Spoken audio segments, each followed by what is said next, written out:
Oh no. There's not an angel beside him either.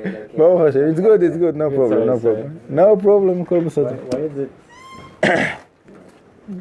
Anyhow, so the question we're starting with today is, what is a tzaddik? What's the definition of a tzaddik?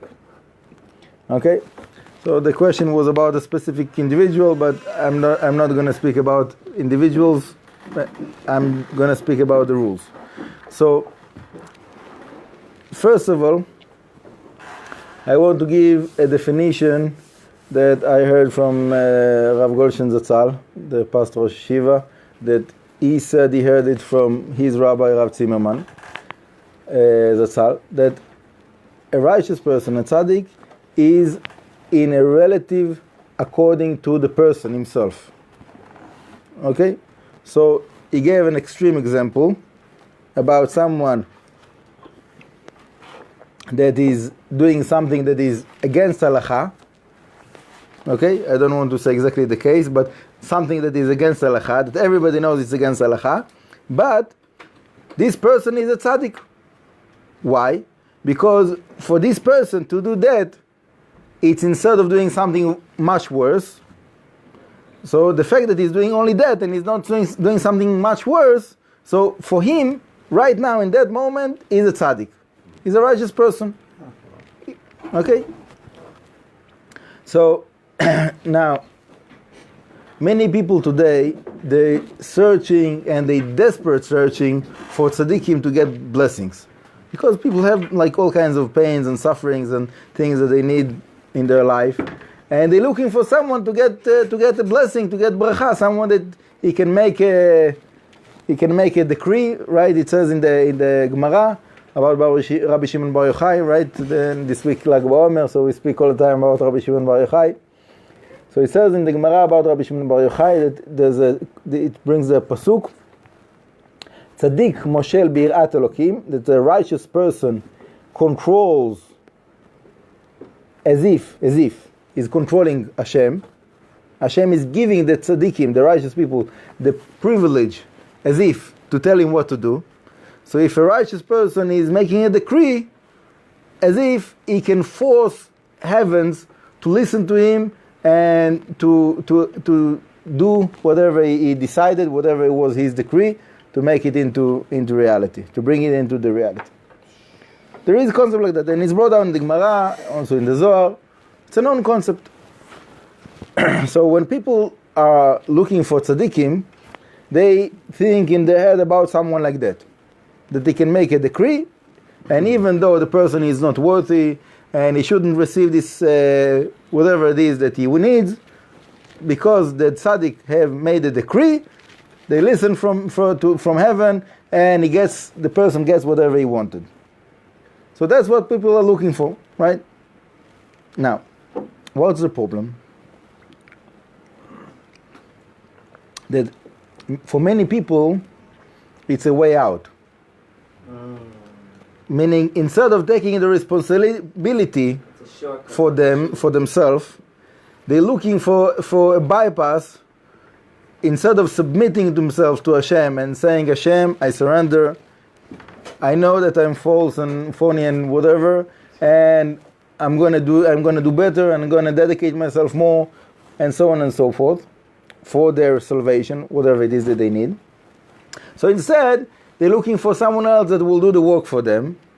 He will be the righteous person, and he will give me the blessing, and I will get whatever I need without perfecting myself.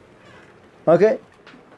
So this is a problem here, because if the reason that the person is looking for a tzaddik is a way out, so he lost the point. The whole point is to make the bonding, to make the connection with Hashem. And the way that this person is relating to the whole system is looking as if, okay, I don't know, I can't really connect to Hashem. So someone else that is connected, I will connect myself to him, and that's it. That will be my solution. Seems almost approaching Avodah Zarah. And for some people, there is a concept of avodah zarah that is involved with like connecting themselves with tzaddikim, and it's not something that is new for our generation. Okay, it's brought down in the midrash about Yaakov Avinu, that he didn't want to be buried in Mitzrayim, in Egypt. It's one of the reasons it's brought down in the midrash. It says because the Egyptians will make me to be an idol. So al tikberani b'Mitzrayim, don't put me in the grave in Egypt. And also Moshe Rabbeinu, one of the reasons it's brought down in the midrash why his place of burial was not known. No one knows the place of the burial of Moshe Rabbeinu. It says because he was afraid. Hashem was afraid that it will become to be an avodah zarah place people will make it to be idol worshipping. So there is a problem there. There is this issue, and it's not simple. What exactly is the right way to do those things, to connect? Because it's brought down in many books that there is a big important issue about connect yourself to tzaddikim and so on, right? So there is a way to do it that it will be proper and good and beneficial and positive, and there is a way that it's not so good and positive, and we want to get away from it. So we have to make this distinction and to understand like what is the right way and what is not. What do you want to ask? Because you just brought a thought up. You say when Moshe and Yaakov Avinu not to be buried in these places because of its potential for people to make idol worship. Right. Is it safe to say in the similar concept when we use the kever David, the melech, and all these kever and stuff? Okay, so that's what I'm saying. That's exactly what I'm saying. That the same place, like for example here, kever David the melech, right? So some people can come and make it that it will be a place of idol worshipping, and some people can come and do it in the right way and to connect to Hashem. Okay. So this is exactly the point. How is the right way to do it? You got it right. That's the question. So, again, what is the super goal that we're looking for? What is the absolute goal that we're looking for? Prophecy. Dveikus im Hashem. To connect with Hashem. Dveikus, it means connection. So to connect to Hashem. Exactly, right? That's all what I'm speaking about all the time. Okay, this is the whole subject matter of what I'm dealing with, what I'm teaching, what I'm learning, what I'm trying to practice myself in my life is how to connect with Hashem. So, according to that, anything that leads you to connect with Hashem, to come closer to Hashem, that's the definition of positive. Everything that is making you away from Hashem, God forbid, not you, someone, whatever makes someone to be away from Hashem and disconnect from Hashem and separate himself from Hashem, that's the definition of negative. Okay? Very simple. Life can be very simple. Battery. Battery died. I think it's a card. I think it's a memory card. Okay. Anyhow. So, again, if someone is going to a tzaddik, to a righteous person, alive or a grave of someone, doesn't matter, and he's going there to get the strength to connect to Hashem better. He's going to this place, to this person, in purpose that it will give him the strength to connect to Hashem better. How can I use, for example, this place of Kever David HaMelech as a place that it will give me the strength to connect to Hashem better? Very simply, David HaMelech did a lot of preparation, a lot of work, spiritual work in his life, right? So when I'm coming to King David's tomb, I have the privilege to use the platform that David HaMelech made, and as if I'm standing on his shoulders, and then I can reach higher. Okay? Yes. My point is not to to break away from Hashem, God forbid. Is not to replace Hashem in someone else, God forbid. I want to connect to Hashem. And I have something that I can get a higher inspiration. I can get a higher starting point, a better position to connect to Hashem. And this is positive.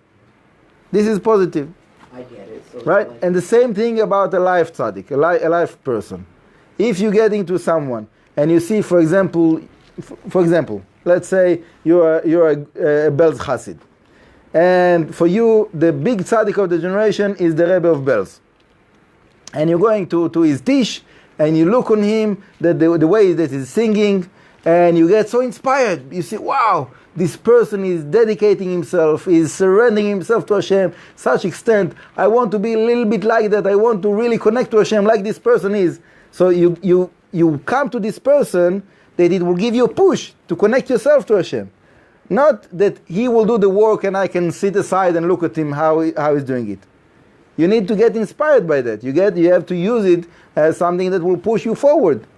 Okay? This is the right way to relate. This is the right way to use those individuals, those places, that it will give us the privilege to really connect more than what we can.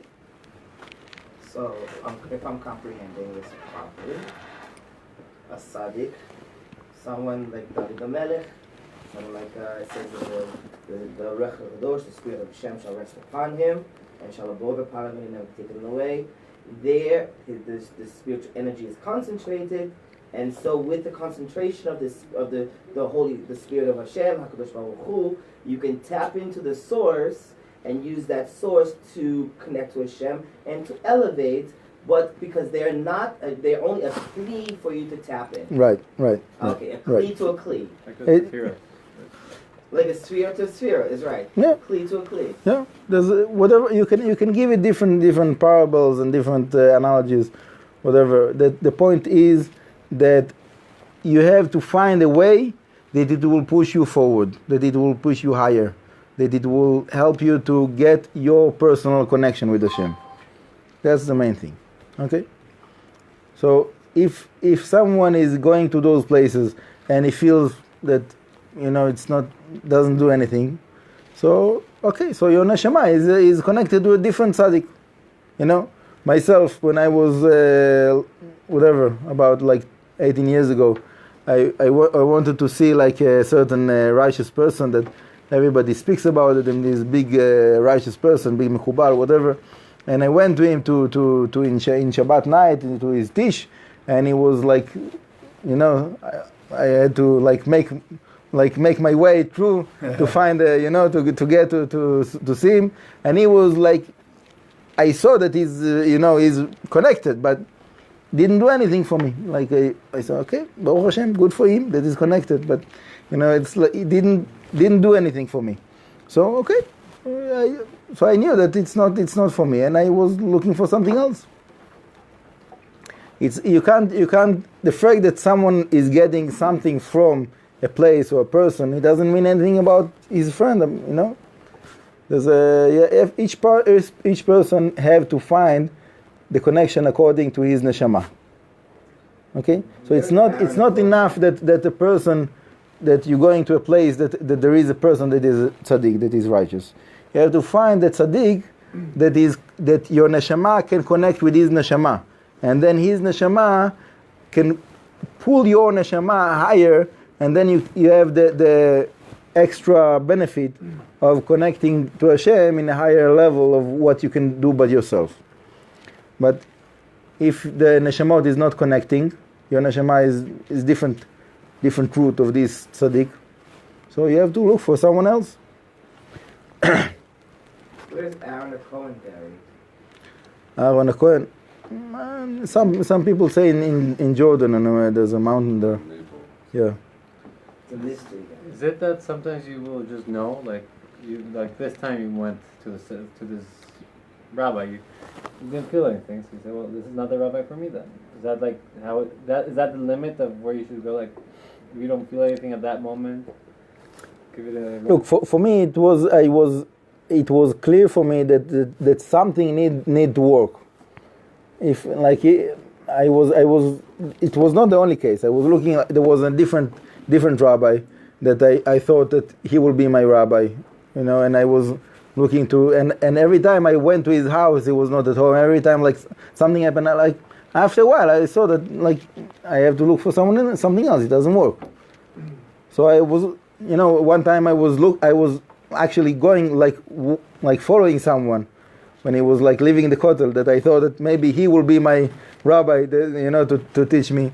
And then all of a sudden, like while I was like, he passed, and then one of the beggars that was like collecting tzedakah, like a very old man, he dropped his whole box, and all the coins like spread, and it was clear for me that I need to stop and to help him, and in this time this other person like moved, and I knew that was like my sign that it's not my rabbi. It was not it.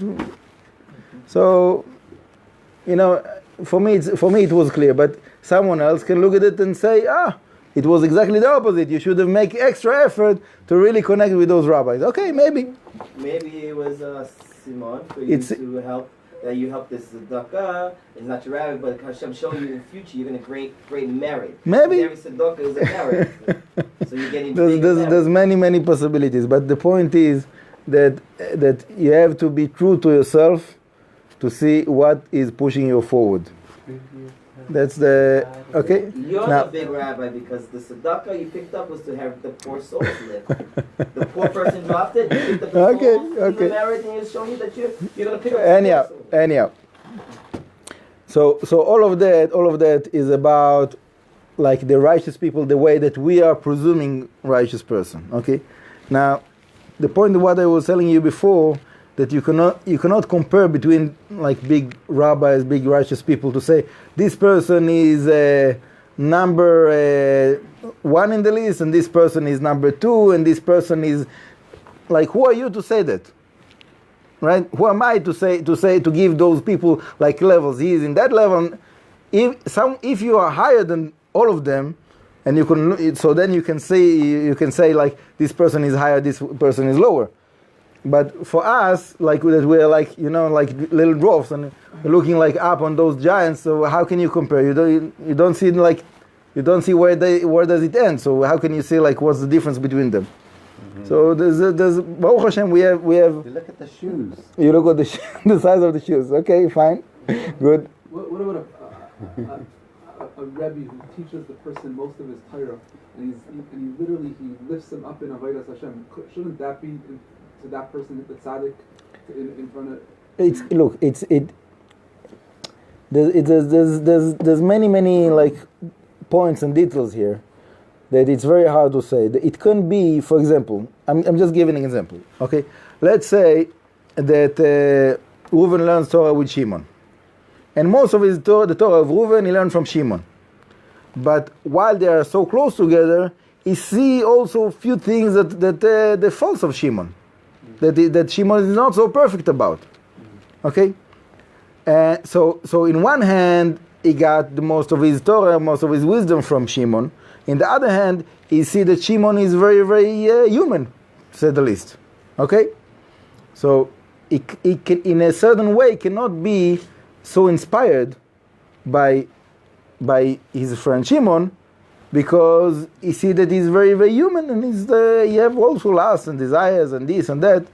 So for some people it's not a negative. That's the nature of the world. But so for some people they need to be inspired by someone that they don't see him as a human. They see him like an angel.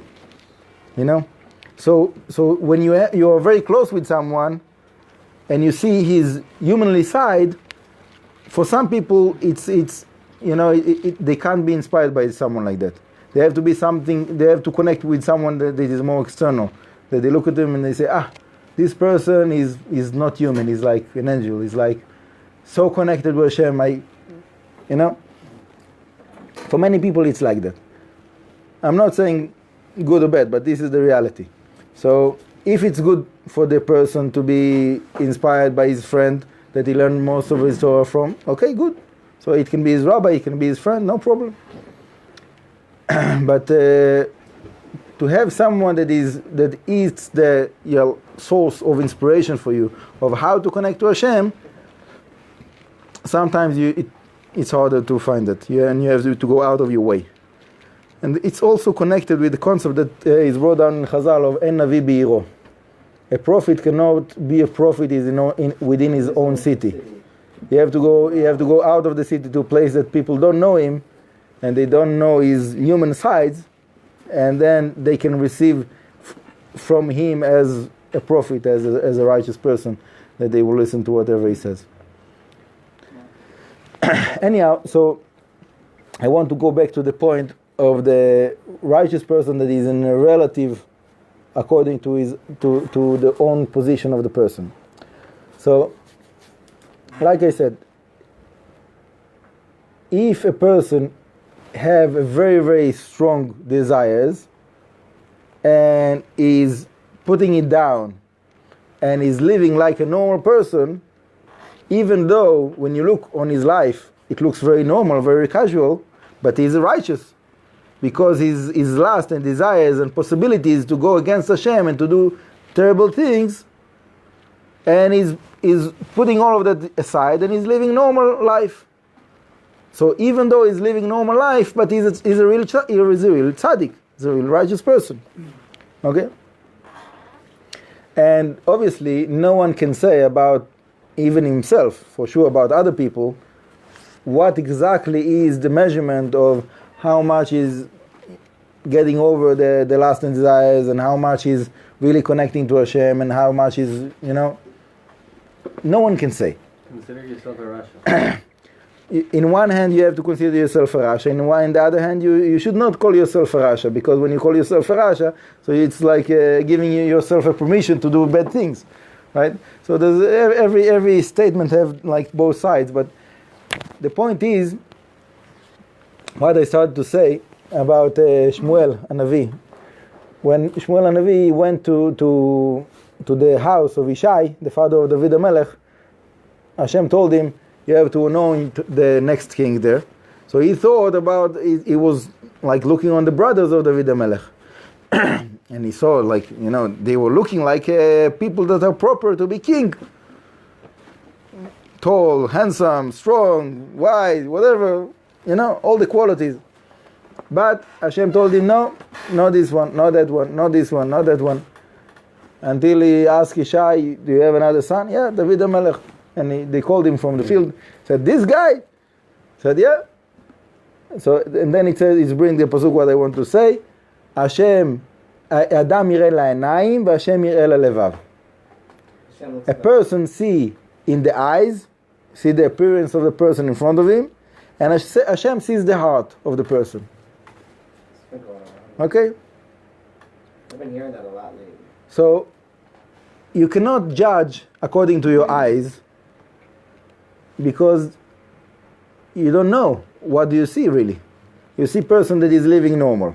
So the same person, it can be that he's righteous because his default would have been much, much worse, and it can be that he is wicked because he could have do much, much better, and he's doing only that. So the same thing that you see that appears to your eyes, it can be positive, it can be negative. How can you know? You see only what you see. Hashem knows. So only Hashem judges. Okay? We shouldn't judge not ourselves and not others, because we don't know. We don't know how to judge. Okay? En dan yechidi ela echad. It says in the Gemara in Sanhedrin. There's only one, in Pirkei Avot. Yeah. So there's only one that is judging by himself, and this is Hashem, right? That's why we have in Bedin we have 3 judges, 3 dayanim. So we show that we don't even the greatest rabbi. No, there is stories about rabbis that they were dayanim by themselves, like one person, but generally a Bedin is 3 people. For this reason. Now,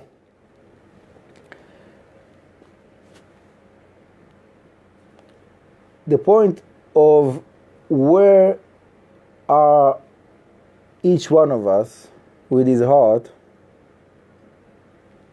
it also have those two sides within it. That in one hand, each one of us knows that I could have done much better than what I'm doing. And in the other hand, we know that each one of us knows for himself that I have so many lusts and desires that I'm getting over, and I'm not getting angry on this person, and I'm not saying that to that person, whatever it is. So that's the positive side. Right? So there is always those positive and negative sides. Okay? So the question is, what is the majority? Okay? Majority of time, majority of situations. Okay? So, and again, we shouldn't judge ourselves to make a decision. Am I a tzadik or am I a rasha? No. Each one of us have sides within him that is tzadik, there is side that is rasha, and we have to work on the side that we are rasha, and to strengthen ourselves with the sides that we are tzadik. Very simple. Right? Very simple to say. But yeah. So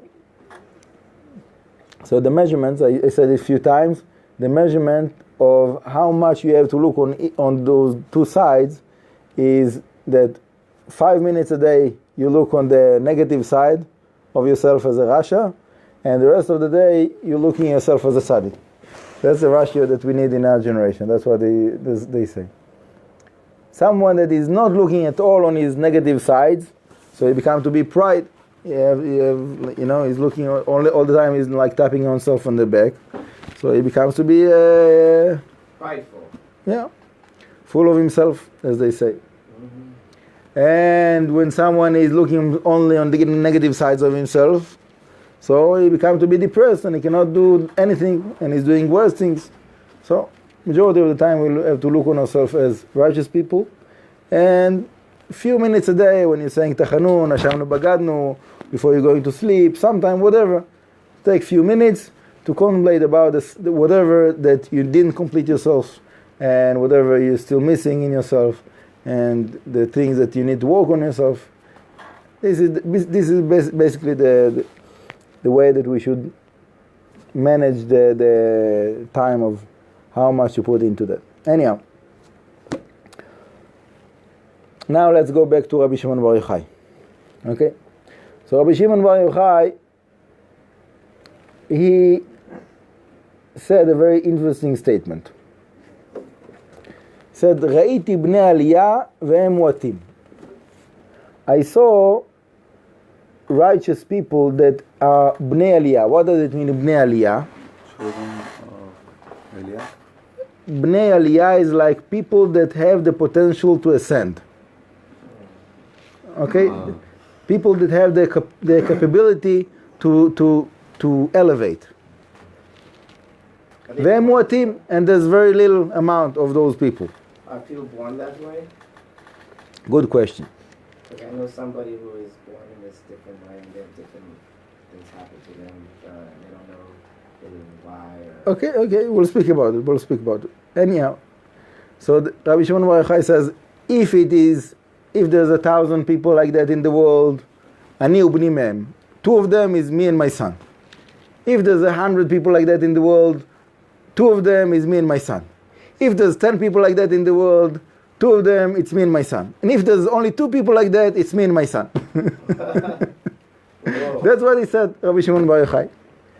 So there's a lot that we can discuss and learn from this statement of Rabbi Shimon Bar Yochai.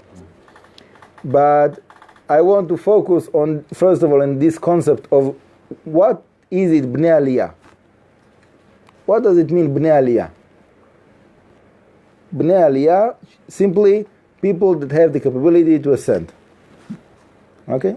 For part of one's life? Or most of the rabbis, if you ask them, they will say bnei aliyah, it means people that are righteous, that they can, they can really push themselves to serve Hashem, whatever.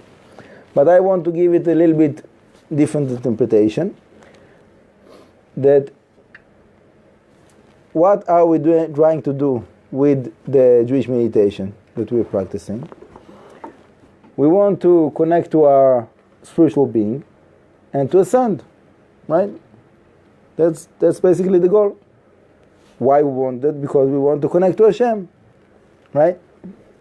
People that they want to ascend, they don't have the concept of connecting to Hashem, so they're looking to see what the neighbor does behind his wall, so they want to go out of their physical body to be able to spy on their neighbor.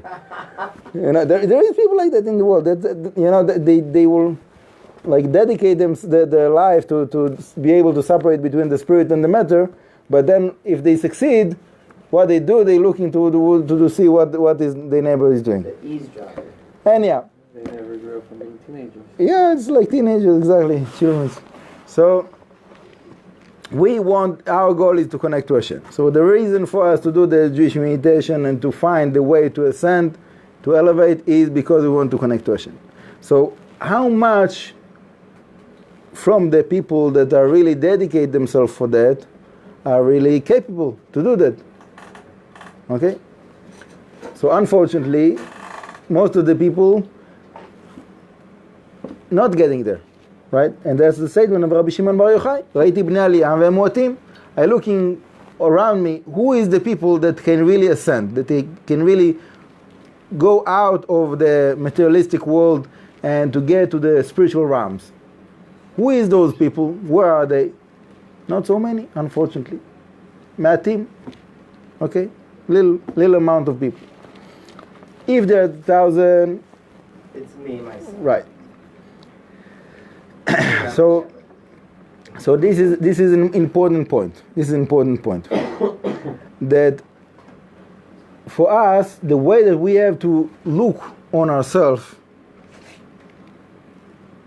is in this positive way. That it is possible for me to do it. Okay? In other words, if someone is looking on himself as a negative, as a wicked person, as a no good, whatever, so you will never be able to really ascend. The first step is to believe that you are capable, that you can do it. Okay? So, even though we are not Rabbi Shimon Bar Yochai, obviously, but each one of us that wants to deal with those things have to look on himself in a positive way that is worthy. Okay? That's what I said before. Majority of the day. 5 minutes a day, look on yourself like down. But majority of the day, you have to look on yourself worthy. Okay? So whatever it is, the amount of people that are able to ascend, I want to be one of them. I want me and my son to be one of them. 2 of them. Right? So I'm saying that each person have to say that.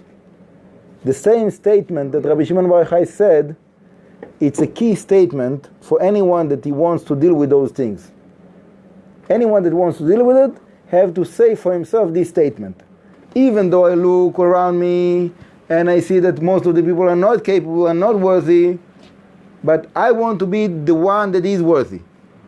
I want to be the one that is really connecting to Hashem. And this is something that is very, very important. And it's not that you're fooling yourself. Okay? It's not about fooling yourself. Because within you, there is a part that is capable and ready and proper and worthy to ascend. There is a lot of things that are, junk, that are unnecessary, that needs to be released. It's like the how do you call this flying ball that is a balloon, flying balloon, right? So they drop the sack of sands when they want to ascend, right? So you when you want to ascend, you have to release the extra weight, right? So all of those like negative characters, traits, and so on and so forth, that holds you back, you need to let go of them to be able to ascend. But there is a point within you that is true, that all of those statements, that me and my son, one of them, it's true. It's not, you're not fooling yourself. There's so much extra weight so you can't ascend. Okay, but I'm going to release it. I'm going to drop it. Right?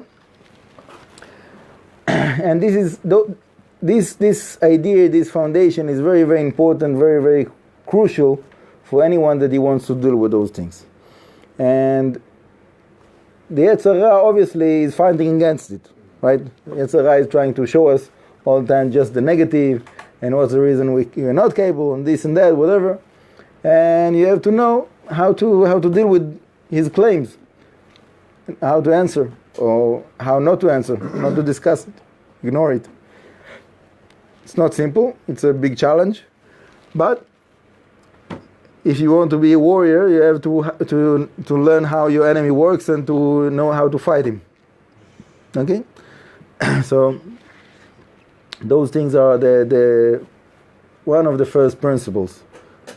So B'ezrat Hashem, with the merit of Rabbi Shimon Bar Yochai, we will have the inspiration to connect to Hashem, to elevate, to ascend, and to get the real deep connection of the root of our neshama. Amen. That it will be the way that it can bring the most blessing for ourselves and for the rest of the world, B'ezrat Hashem. And I want to dedicate this class today for the yortzeit of Yosef ben Shalom, that his yortzeit is today. So B'ezrat Hashem, the merit of this class will be for his elevation of his soul. Bracha v'atzlacha, and toda rabba.